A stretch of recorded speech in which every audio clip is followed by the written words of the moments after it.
I'm just going to come right out and say it. I'm in a bad mood this morning.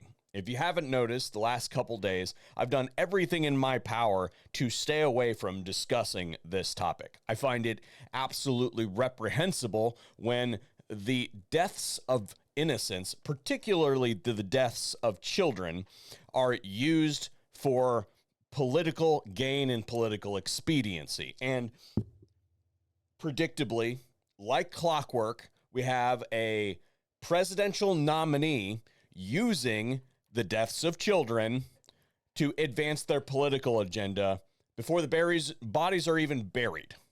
And I'm getting hot. On the flip side of the coin, I have my own very strong opinions about how to immediately fix problems like this that could not be any different. But I will refrain from discussing them today because I think that it is disgusting to do so. However, whether I like it or not, you guys have elevated me to the position of political commentator. Although now that I think about it, I don't know that that's really a promotion. Demotion?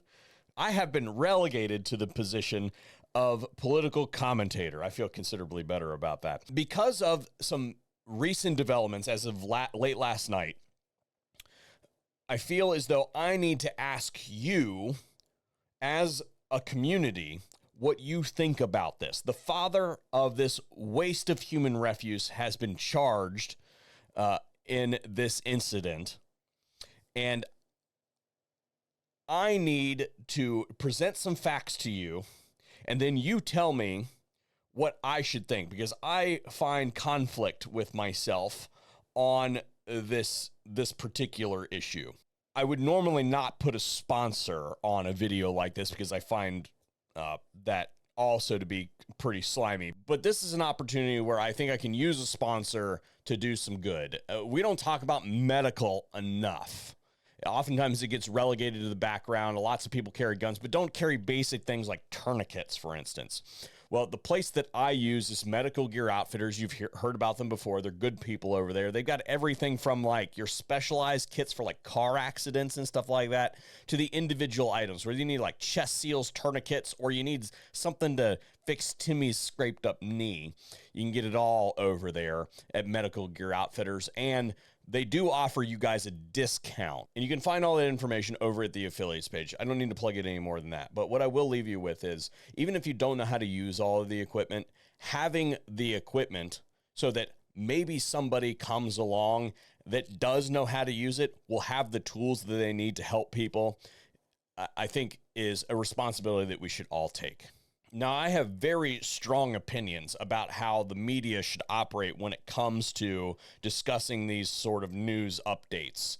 I will not be using the likeness or the name of the waste of sperm that perpetrated, this incident. However, I will use the father's name. He is an adult, a 54-year-old man. And his name is Colin Gray. He was charged in this incident.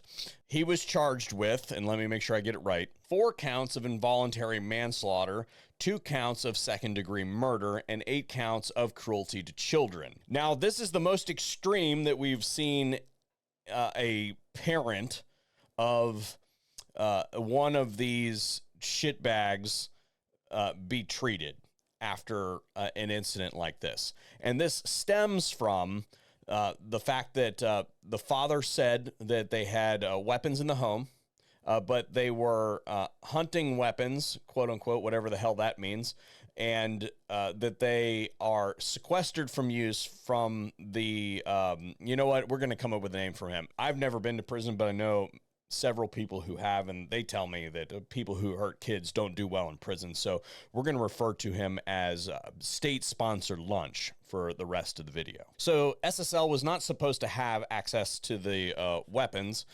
However, he was gifted a firearm for Christmas last year. Now, the complication here comes in that last year, 2023, the home was visited by the FBI in relation to a potential threat. And Here's the thing about that. The FBI came, they thought that it was a credible enough incident for them to come interview. But that's all I can really say about that, because we all can agree here that the FBI, as far as our confidence in this organization, is at an all-time low. So if the FBI says that it was a credible incident for them to show up and interview somebody, that's just words at this point in time. Nobody actually knows what that means. That used to mean something at one point in time, but it will take decades to rebuild the credibility of the FBI if they started right now. But what we know is that in May of 2023, they showed up about a supposed incident that was deemed, hey, a credible threat enough for them to show up and interview on the threat of a mass event. And then the same year, the father gifts him a rifle for Christmas. And, okay, so May, then December, the firearm is gifted, and we are currently in September. Sorry about the mic. We are currently in September of 2024. So we're talking more than a year ago, this incident occurred. More than 18 months. The incident occurred. I guess what I'm going to do is I'm going to go into my background here, and I think it'll expose my bias and my problem.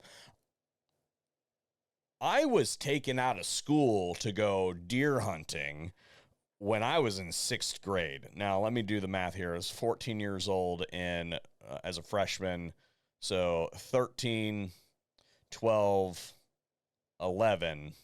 So at 11 years old, I was taken out of school. I was allowed to miss school to go deer hunting. Now, we were in an economically depressed area, and like literally school does not happen that day. Before that time, I had access to like I would go squirrel hunting in the fall all the time around and before that age. And I had access to my 20 gauge shotgun. I still have that shotgun. It still has the youth stock on it. To call it unfettered access would be extreme. That would be inaccurate. All of the weapons in our house were kept at a central location on the 3rd floor of the house.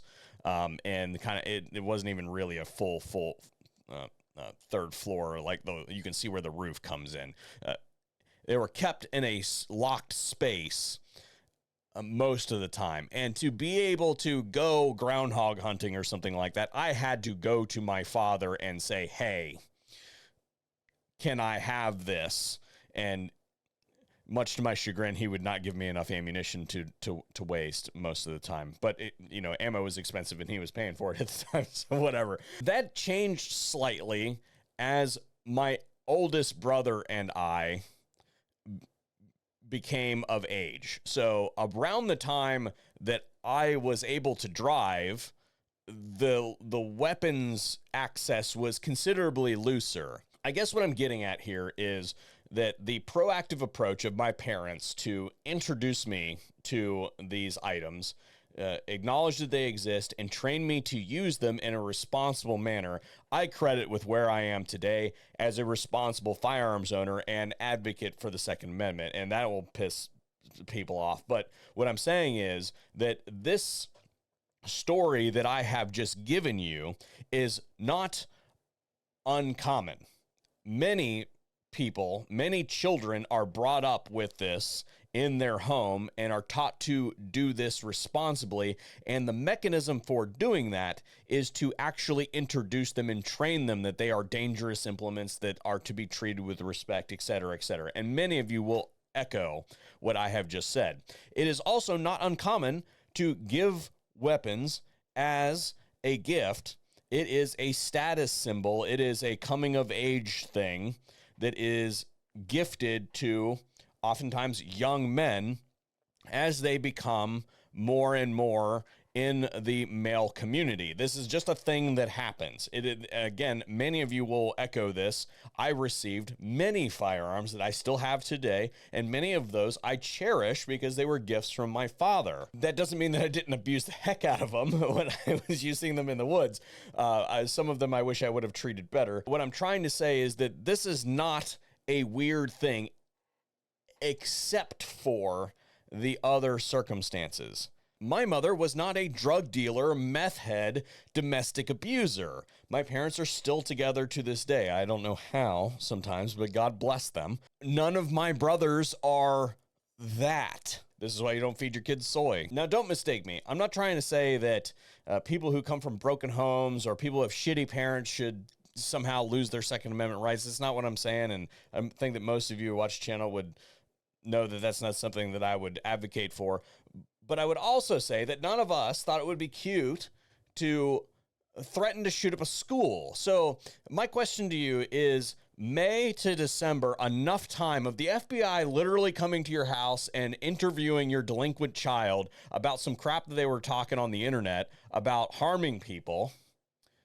Is that enough elapsed time for you to make a reasonable decision to gift that individual a weapon? As I mentioned previously in my story, we were given weapons for Christmas presents and birthday presents and stuff like that, but it's not like we had them in our rooms. They were centrally located and sequestered. So I have very serious questions about this, and I guess we're going to find out because this is all going to be in a court of discovery. So my question to you is, should the father, given the information that you currently have, be charged? And also, how does this mesh with the culture? Because remember, up until the perpetration of the crime, everything here was legal. This is the stiffest we've seen somebody prosecuted for the actions of another person. I don't know how this ends, and I don't think that it takes us to a very good place. Again, because of the things that I mentioned earlier about my experience, I think that this has deleterious effects if this prosecution is allowed to go forward. Quite frankly, I'm shocked that they went to this level. So I want to know what you guys think about this, because I haven't fully made up my mind, and I'm going to need to see some more information before I can definitively say, yeah, that was negligent.